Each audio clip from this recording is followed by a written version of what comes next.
Omega versus Rolex is a timeless debate. Which one is better has been a hotly discussed topic between watch nerds for decades. Since I started collecting, I wanted to add one of these watches to my collection and landed on this watch, the Pre-Bond. So is this watch worth it in 2025? What are my thoughts on Omega versus Rolex? And should you even buy a vintage watch anymore? We're going to discuss all of this in this video, so make sure to subscribe and like the video if you want to support the channel and have a cool place to talk about watches in that. I ended up buying the Omega Seamaster that was released in 1993 for a few reasons. One, it was in great condition despite being released 31 years ago. Kind of crazy to think that this watch that's called Neo Vintage is 1 year younger than me.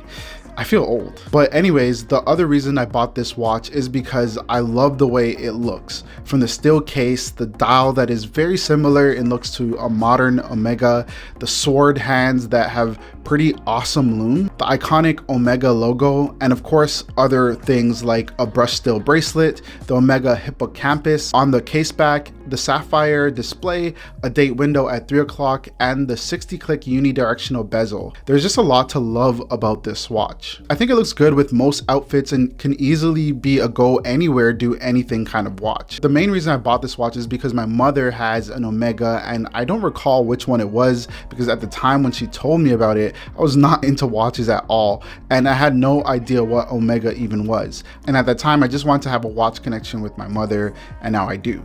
Now, of course, there are some things I don't like specifically about this watch.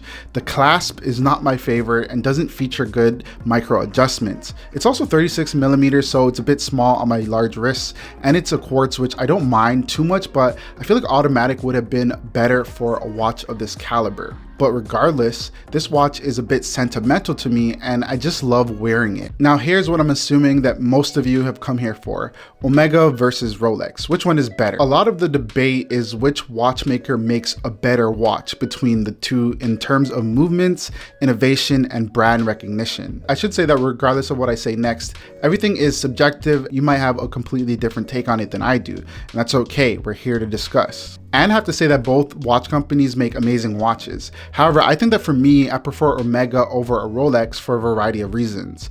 One, I think Omega provides a better value for money.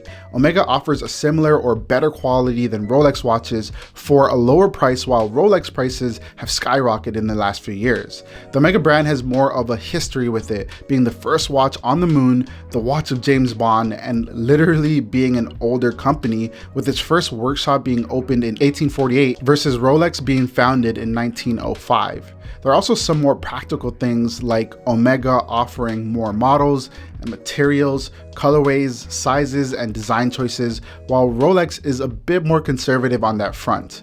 But just overall, that lower entry cost into the luxury watch market is very important to a lot of us, especially in 2025, where most economies are tanking. Also, something that is said often is that Rolex is for those that want to signify that they are of a certain class or status, whereas Omega is more for those who want good quality, but maybe not the attention that comes with a Rolex.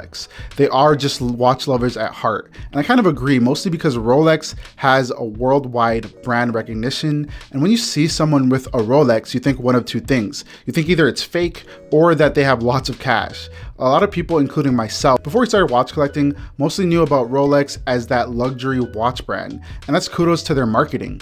But the downside of that marketing is a lot of people will buy it just for that prestige. This is not to say that all Rolex buyers are snob, but there are quite a few. And this comes directly from people that worked at Rolex ADs. But for me, I do like being a little bit more discreet, so I'm sticking with my Omega. Also, I'm not trying to blow 15K on a watch right now. That's the entry point in Canada. I'm literally getting married in July, but who knows what the future holds.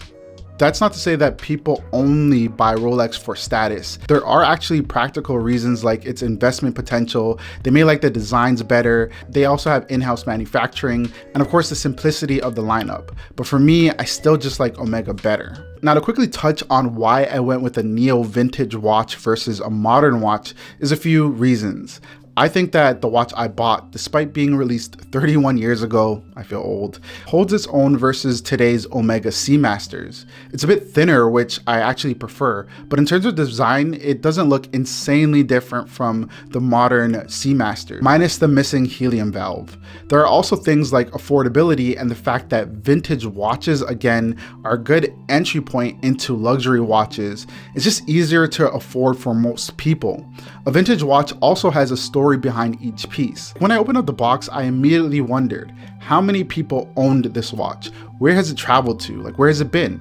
Why did the last owner sell it? There's plenty of history that I'll never know about the watch, versus when you buy a new one, that history kind of starts with you. And at the same time, maybe they bought it and just kept it in a box. I'll never know. Anyways, I'm happy to own a piece of history, and specifically this watch. Let me know down below, are you Team Omega or Team Rolex? Also, make sure to subscribe and do all of that. Thanks for watching, and I'll see you in the next one.